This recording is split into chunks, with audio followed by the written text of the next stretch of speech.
মেঘের রুমের খাটের উপরে বসে প্রায় 1 ঘন্টা যাবৎ কেঁদে যাচ্ছে সারিকা, যাকে বলে কুমিরের কান্না। শুধু নাক টানছে আর মুখ করে শব্দ করছে। চোখ দিয়ে একটু পানি পড়ছে না, কিন্তু তাও বারবার ওনায় আঁচল দিয়ে চোখ মোছার নাটক করছে। ও সামনে বসে দিশা আর মেঘ সে কখন থেকে ওর দিকে হা করে তাকিয়ে আছে, আর মাঝে মাঝে হাতে থাকা চিপসের প্যাকেট থেকে 1-2 করে চিপস মুখে দিচ্ছে। ওদের দুজনকে দেখে মনে হচ্ছে ওরা দিন দুনিয়া ভুলে থিয়েটারে বসে মুভি দেখছে। সাইফা ওয়াশরুম থেকে বের হয়ে হাতে থাকা তোয়ালেটা ছুঁড়ে সারিকার মুখে মারলো, তারপর বিরক্তি কণ্ঠে বলল, এই একদম রাম ছাগলের মতো ফ্যাচ ফ্যাচ করে কাঁদবি না তো। কি এমন হয়েছে যে এমন মরা কান্না জুড়ে দিয়েছিস? এমন ভাবে কাঁদছিস দেখে যেন মনে হচ্ছে তোর বর মারা গেছে।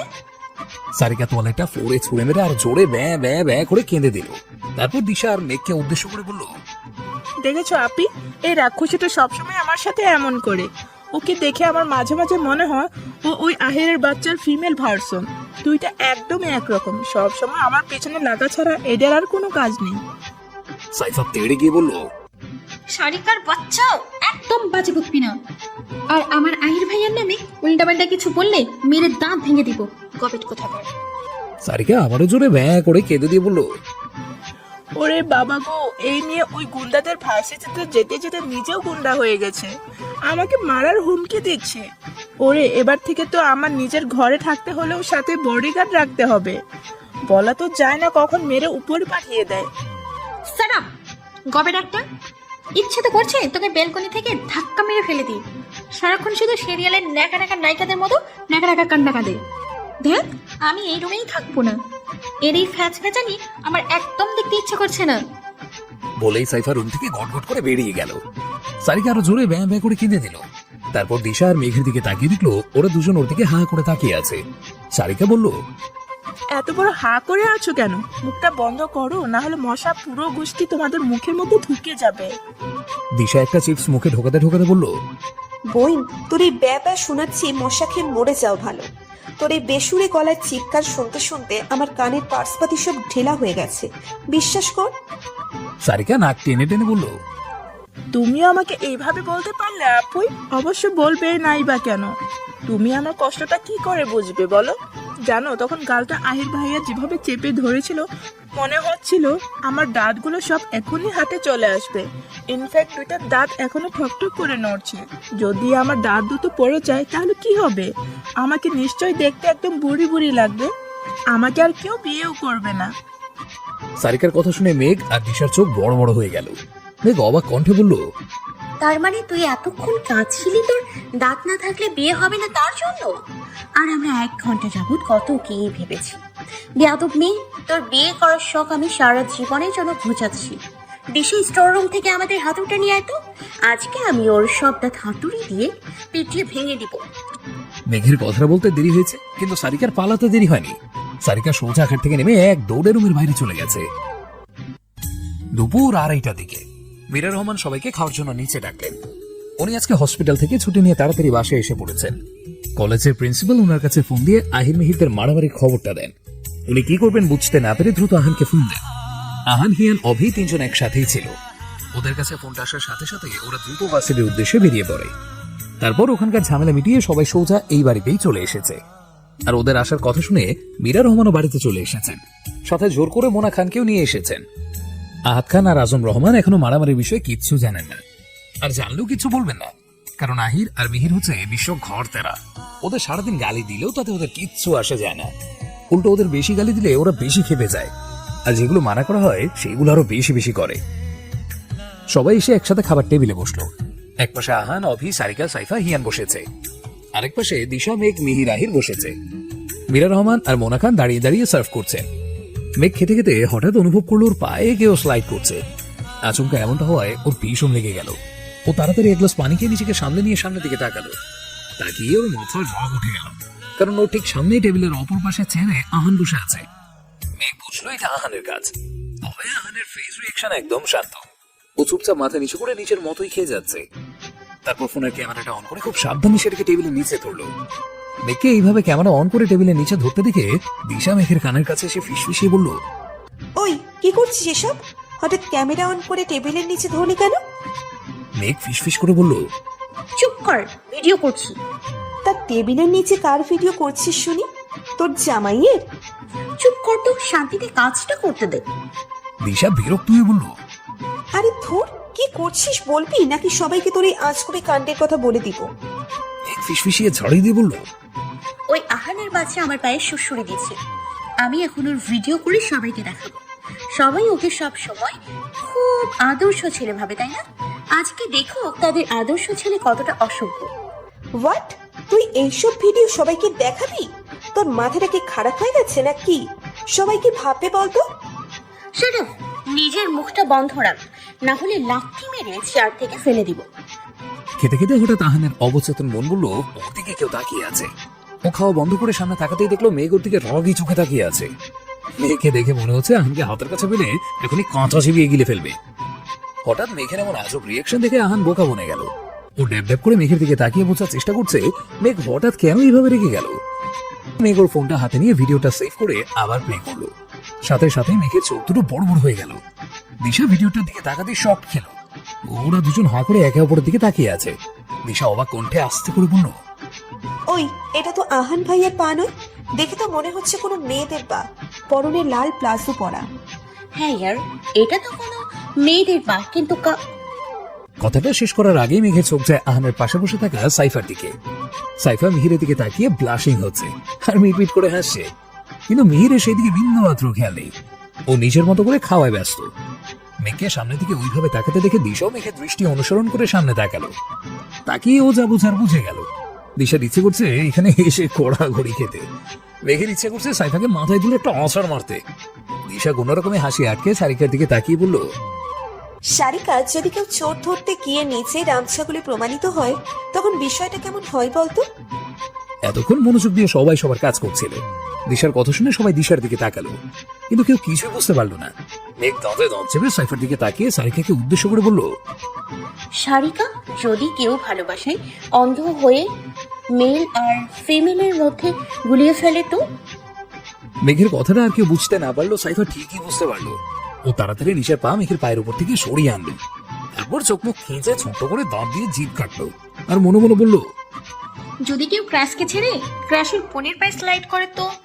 এই জন্যই তো বলি গপিটির কোনো রিয়াকশন নেই কেন, আর পাটাও বা এত নরম নরম লাগছে কেন? আমার কি হবে? আমি কিভাবে আপিকে ফেস করব? আল্লাহ মাফ করো। সারিকা কনফিউজ হওয়া কণ্ঠে দিশার মেঘকে উদ্দেশ্য করে বলল, আপিরা, যদি কেউ দুই ফ্রেন্ডের কোড ল্যাঙ্গুয়েজ বুঝতে না পারে তো তোমরা কি বলছো সব আমার মাথা এক হাত উপর দিয়ে চলে গেছে। মেঘ দাঁতে দাঁত চেপে বলল, যে বোঝায় সে ঠিকই বুঝেছে, তাই না রে সাইফা? সবাই বোকার মতো মেঘ, দিশা, সারিকা আর সাইফাকে দেখছে। চারজনের ফেসের এক্সপ্রেশন চার রকমের। সাইফা অপরাধী ভঙ্গিতে মাথা নিচু করে আছে। মেঘ রেগে বোম হয়ে সাইফার দিকে তাকিয়ে আছে। দিশা কোন রকম নিজের হাসি চেপে রেখে মেঘকে দেখছে। সারিকা কনফিউজ হয়ে হা করে মেঘ আর দিশার দিকে তাকিয়ে আছে। মেঘের রুমের ফ্লোরে বসে হাসতে হাসতে গড়াগড়ি খাচ্ছে সারিকা আর দিশা। ওরা কোন রকমে খেয়ে চারজনই উপরে চলে এসেছে। উপরে এসে যখন দিশা সারিকাকে সবটা বলেছে, বেচারি তখনই হাসতে হাসতে ফ্লোরে বসে পড়েছে। এখন দুজন হাসতে হাসতে গড়াগড়ি খাচ্ছে। সাইফা মাথায় নিচু করে বসে আছে। মেঘ গিয়ে সাইফাকে ধমক দিয়ে বলল, এই তোর কমন সেন্স নেই?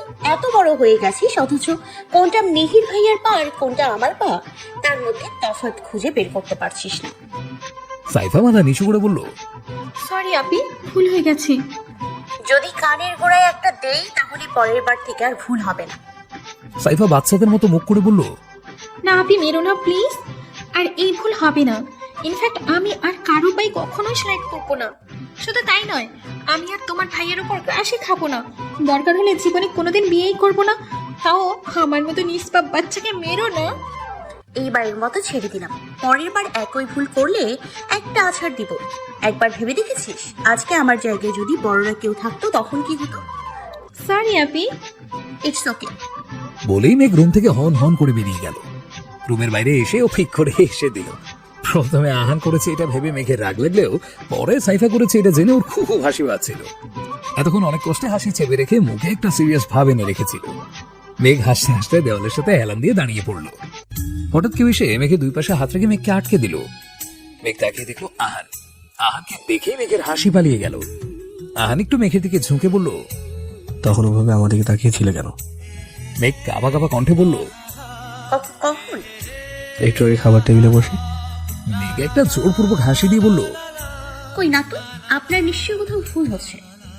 আহান মেঘের দিকে আরেকটু ঝুঁকে বলল, ওমা তাই নাকি? আমার বুঝতে ভুল হচ্ছে। কেন এমন ভুলটা হলো বলতো? আমার কেন মনে হলো তুমি আমাদেরকে রাক্ষসীর মতো চেয়ে আছো? মেঘ দাঁতে দাঁত চেপে বলল, কি আমি রাক্ষসীর মতো তাকিয়েছিলাম? আপনি আমাকে রাক্ষসী বললেন? আমি জাস্ট একটুখানি রেগে তাকিয়েছিলাম, তাতে আপনার আমাকে রাক্ষসী মনে হচ্ছে? আহান মুচকে একটা হাসি দিয়ে বলল, হেই কাম ডাউন মাই অ্যাংরি বার্ড। আমি তো তোমাকে রাক্ষসী বলিনি। আমি বলেছি আমার কেন মনে হলো তুমি আমার দিকে রাক্ষসীর মতো তাকিয়েছিলে। এনিওয়ে শব্দ নিজের মুখে গর্ব করে বলে দিলে। এবার রেগে কেন তাকিয়েছিলে সেটা বলো। মেঘের ইচ্ছে করছে দেওয়ালের সাথে বড়ি দিয়ে নিজের মাথাটাকে ফাটিয়ে ফেলতে। ও মনে মনে বলল, গরু গাধি আহাম্মু, কি করে ভুলে গেলি? ইনি আহান খান, মানুষকে কথার জালে ফাঁসানো ইনার বাম হাতের খেলা। ইনি চোখের নিমিষেই যে কাউকে বোকা বানিয়ে ফেলতে পারে, সেখানে তুই তো এনার কাছে পানি ভাল। আহান মেঘের সামনে তুড়ি বাজিয়ে বলল, কি হলো? কোন ভাবনায় ঢুকে গেলে? বলো কেন আমার দিকে রেগে তাকিয়েছিলে? তাড়াতাড়ি বলো, না হলে সেদিনের মতো কিস করবো। আহানের কথা শুনে মেঘ ভয় পেয়ে গেল। ও হাত দিয়ে নিজের ঠোঁট চেপে ধরলো। আহান একটা ফাঁকা হাসি দিয়ে বলল, হাত দিয়ে ঠোঁট চেপে ধরলে কিছুই হবে না। সত্যি কথাটা বলো, তাহলে এমনিতেই ছেড়ে দেবো।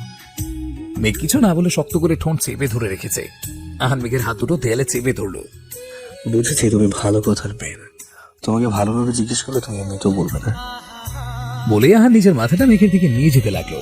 মেঘ আহানকে নিজের দিকে ঝুঁকতে দেখে ভয়ে গড় গড় করে বলল, সাইফা মিহির ভাইয়াকে ভেবে আমার পায়ে স্লাইড করছিল, আর আমি ভেবেছিলাম ওটা আপনি ছিলেন, তাই ভিডিও করে সবাইকে দেখাতে চেয়েছিলাম আপনি একটা ক্যারেক্টারলেস ছিলেন।